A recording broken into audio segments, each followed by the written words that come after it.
Itu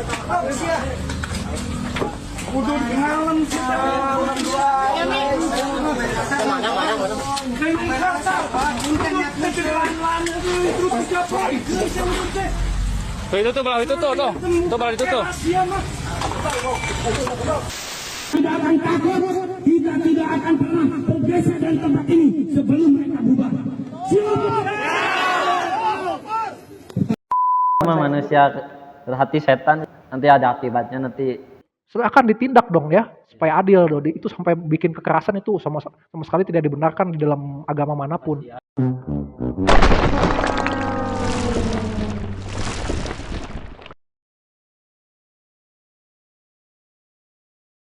Halo sobat Naro semua dimanapun kalian berada.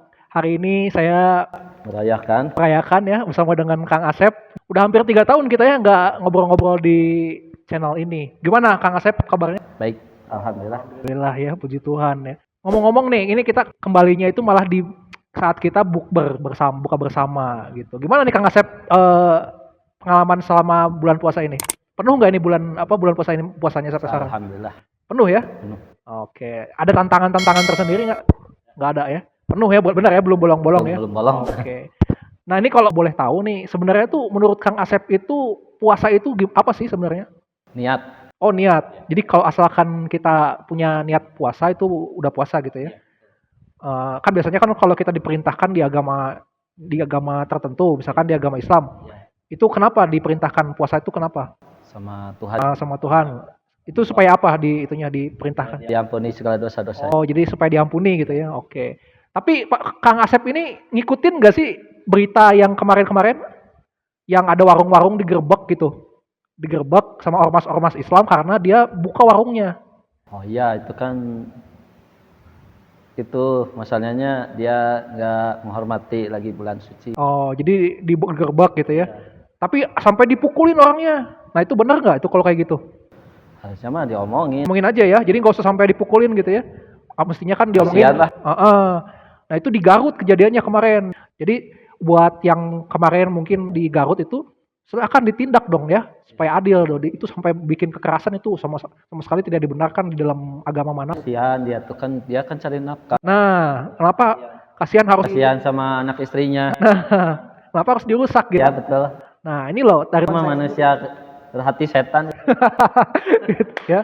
Oke, sekali lagi ya. Udah kerasuk setan iblis tuh. Nah, Nanti ada akibatnya nanti.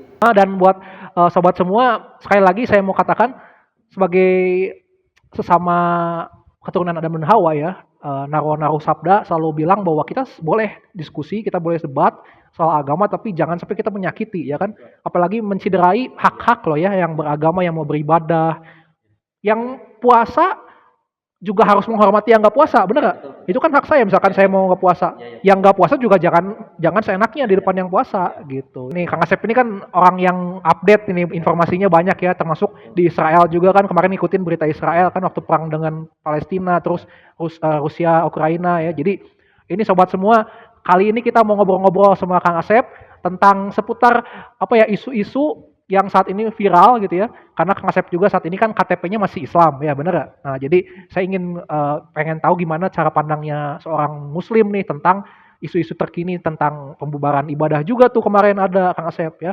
Gimana menurut Kang Asep itu kalau misalkan ada orang Kristen nih misalkan ya, yang gerejanya tuh dibubarin sama orang agama lain gitu. Kemarin tuh contohnya di Arca Manik itu di demo itu ada gedung mau dipakai ibadah. Terus sebenarnya gedungnya itu udah punya gereja, cuman karena hari Minggu itu kan harusnya ibadah. Ya betul. Cuman bentrok sama jadwalnya umum, jadi sama si gerejanya itu jangan dipakai dulu biar untuk ibadah dulu gitu. Tapi seakan-akan di gereja itu nggak boleh untuk yang lain, padahal mah boleh gitu. Dan yang demonya juga ternyata orang-orang luar gitu. Dan akhirnya sekarang di demo nggak boleh untuk ibadah nih. Jadi gimana menurut Kang Asep, boleh nggak kalau sebagai seorang Islam, Muslim itu membubarkan agama lain? Ibadah agama lain gitu. Boleh seharusnya. Boleh, karena apa Kang Asep? Ya harus beribadah lah. Jadi harus menghormati gitu ya. Hormati juga. Menghormati apapun agamanya ya kan, kita harus dikasih hak kan sama mengasihi, saling tolong-menolong. Percuma kita sering ibadah tapi kalau nggak mengasihi, bener nggak? Iya betul. Iya kan, nggak saling tolong-menolong. Saya pernah dengar nih, kalau misalkan di Quran itu ada sebenarnya Allah Quran.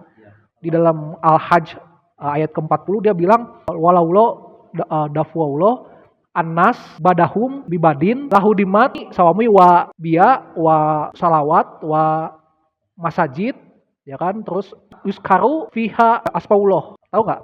Nah jadi artinya tuh eh, Allah Quran itu sebenarnya itu melindungi gereja, masjid, ya kan, dari kehancuran orang-orang yang katakan yang zolim gitu ya.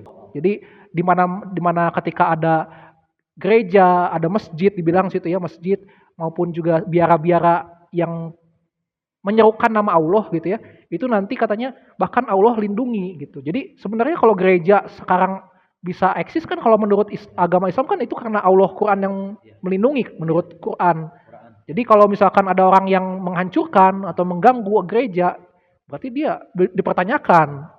Nah, artinya kalau misalkan Allah Qurannya aja menjaga, masa kita manusia malah merusak gereja, malah merusak masjid ya kan? Nah, itulah. Terus Nabi Muhammad kan pernah bilang juga bahwa barang siapa muslim yang menyakiti orang yang non-muslim, mengganggu ibadah mereka, itu nanti sama seperti kalian itu menyakiti hati saya, kata Muhammad, ya kan? Nah, jadi gimana pandangannya Kang Asep itu tentang yang orang-orang muslim yang membubarkan ibadah gitu? Itu mereka nggak senang hati kayaknya. Santai ya kita sambil minumnya. Benci. Benci kenapa? Benci apa? Dianya benci. Oh, jadi orang muslim ini Iya, jadi dianya keganggu kayaknya. keganggu karena padahal kan orang Kristen yang ibadah, tapi kan Iya. kenapa keganggu, padahal kan masing-masing ya kan. Betul. Kenapa harus diganggu gitu kan?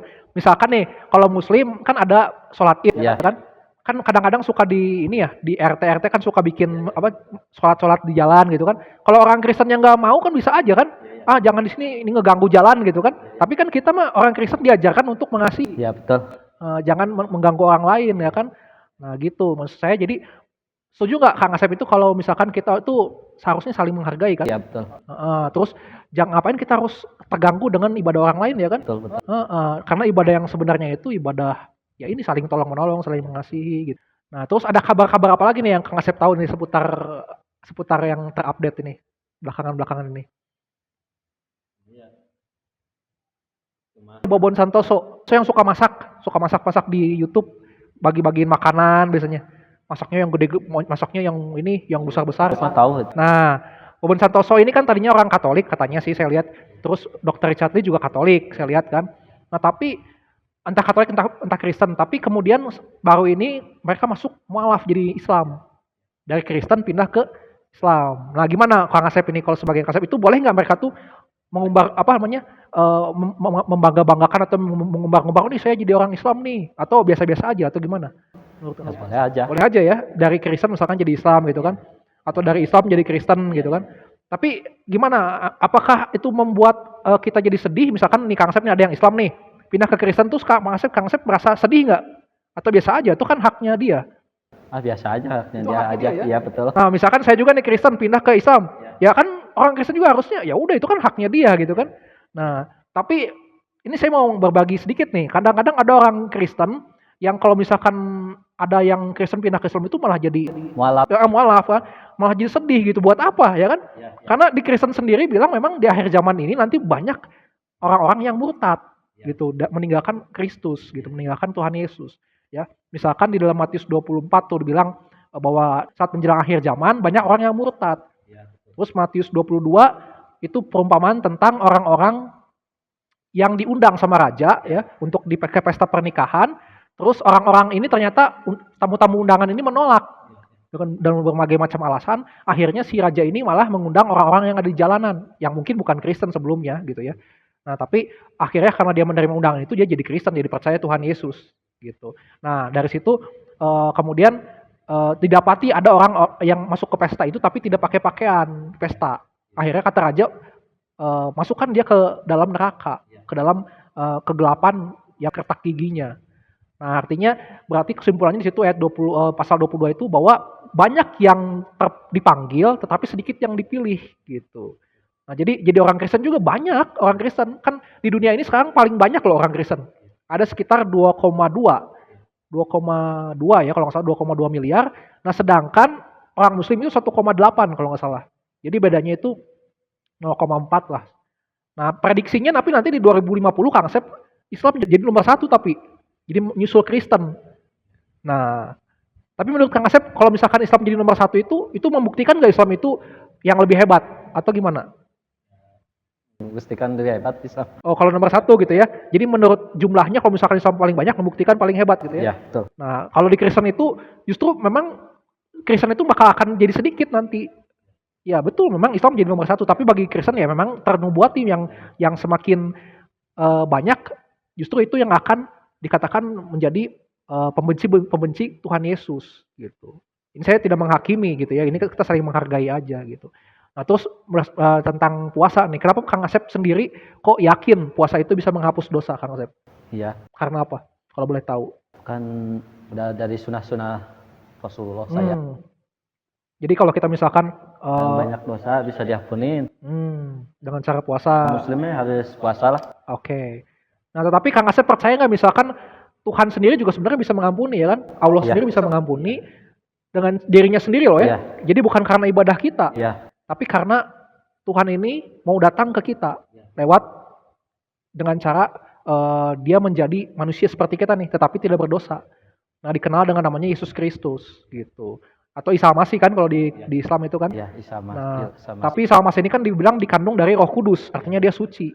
Nah, dialah yang mengampuni dosa saya, dosanya Kang Asep, dan siapapun yang mau percaya gitu kan. Dialah yang mengampuni itu dan karena dia maha suci, dia yang bisa mengampuni firman Allah kalamullah gitu. Nah, itulah yang kami imani gitu ya tentang kematian dan juga kebangkitan dari Tuhan Yesus. Nah, mungkin dari Kang Asep sendiri gimana nih? Ada yang mau ditambah-tambahi lagi mungkin? Itu tuh kan kalau Nabi Yesus itu kan sahabatnya Nabi Muhammad.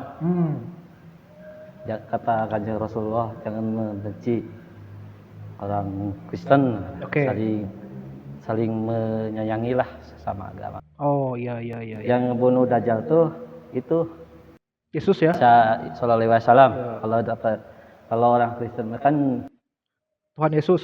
Tuhan Yesus. Kalau saya mah Nabi Isa. Bisa, oke.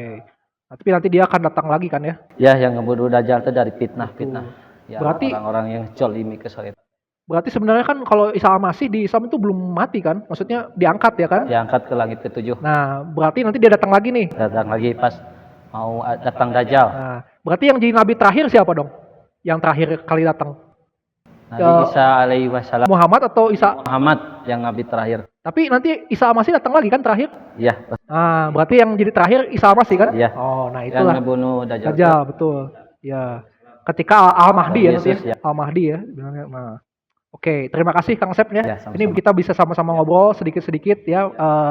Sama-sama menghargai ya kan. Allah membalas. Nah, semoga Tuhan Yesus memberkati kita Amin. semua dan sampai ketemu lagi di lain kesempatan ya. Mungkin di Lebaran kita ketemu lagi ya. Kita bisa bincang-bincang lagi. Wassalamualaikum warahmatullahi wabarakatuh. Salam sehat selalu.